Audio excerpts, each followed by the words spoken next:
Hi, this is Keith Weaver with the Top Executive Strategy Podcast, where CEOs, COOs, and business owners share strategies for success. This is 6 questions in 9 minutes because the best strategies are concise business advice. So we are going to jump right in. So question number 1, in a few sentences, tell us who you are and what you do. My name is Tim Lyon. I'm the CEO of a company called Clean Catch, and we create medical devices for women. Our tagline is, we create a better healthcare experience for women. Awesome. All right. That sounds like a very unique company, and I'm sure a lot of background to that. I wish we had a lot of time, but question number 2, moving on. What's the best thing about being a business leader? I think it's able to work with a team and kind of help mold people, help people, put them in positions to be successful. I've always found that if you surround yourself with good, strong, smart people, then you can put them in the right position to succeed. And I really love that.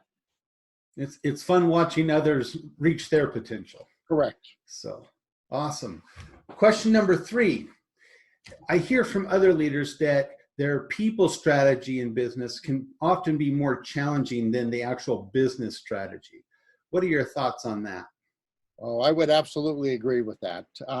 Everybody's so different. So I'll give you an example in coaching, which I believe is the same thing as being a business leader. If you hear a coach tell somebody, I treat everybody the same, then I would tell you that's a horrible coach, because everybody is different. Somebody needs a little kick in the fanny. Somebody needs a pat on the back. Somebody needs to be just pointed in the right direction. So yes, learning about people is a lot more challenging than actually running the business sometimes, because everybody is just so different, motivated in very different ways. That's a very good answer. Very thorough too. I like that. All right. Question number 4. What strategy would you like to share with other business leaders? I would tell you a strategy that's kind of guided us through our journey that we're currently on is, it's better to have a good idea and do something than to have a good idea. And what that means is, how many of us have had a great idea? We shared it with maybe someone close to us, didn't do anything. And then all of a sudden, 10 years later, you see it on TV, or you're in Walmart and you see it in the store and you go, that was my idea. I had that 10 years ago. And you wouldn't believe the number of people that I've talked to through this current journey we're on that have had that happen. We didn't do that. We had an idea and we decided to do something about it. And real quick, my wife had a kidney stone. She didn't know how to catch that kidney stone when it was passed, because everything on the market is made for men. So we decided, you know what, we're going to make something for women.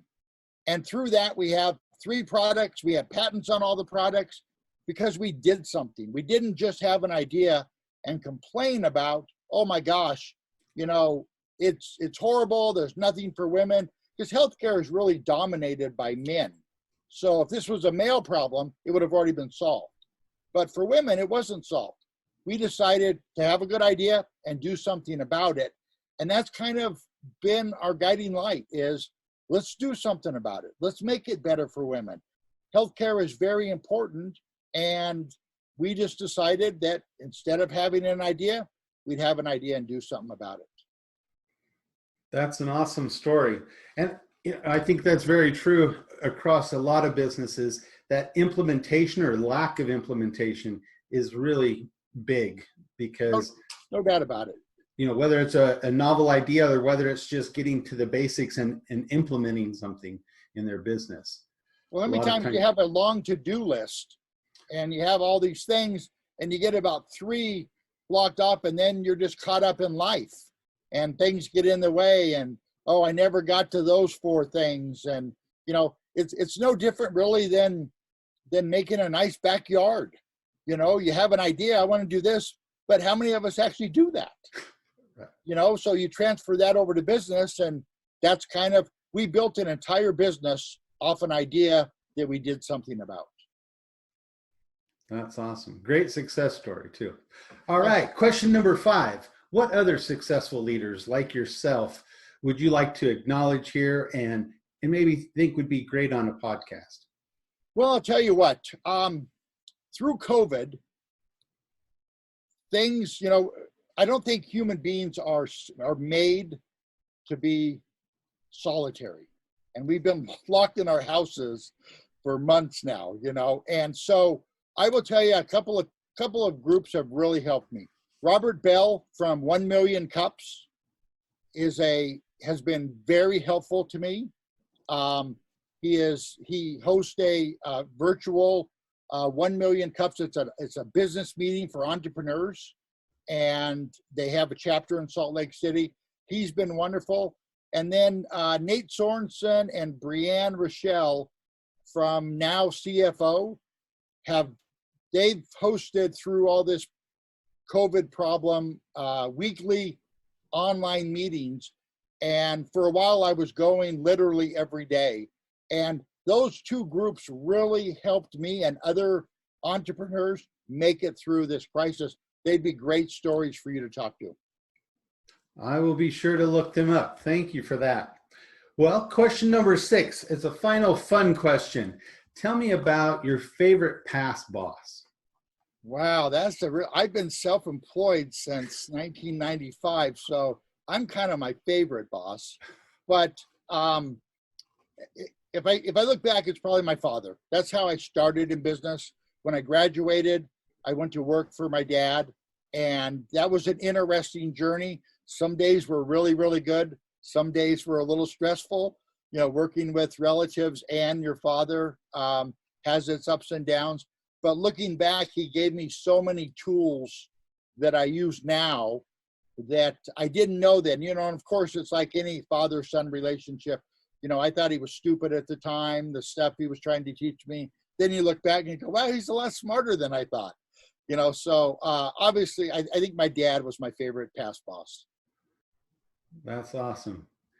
That's cool that you've been an entrepreneur all this time, but it's cool that you started out with your dad and obviously have a close relationship or had a close relationship with him, working with him. So, well, great. Well, hey, it's been great having you on today. Before we leave though, can you tell people how to find you or how to get a hold of you? Sure. I think the easiest way, obviously we have a website, you can go look it up at, and LinkedIn is probably the best way to get a hold of me. I'm on LinkedIn, or you can just email me at tim@cleancatch.com, and clean and catch are spelled with K's.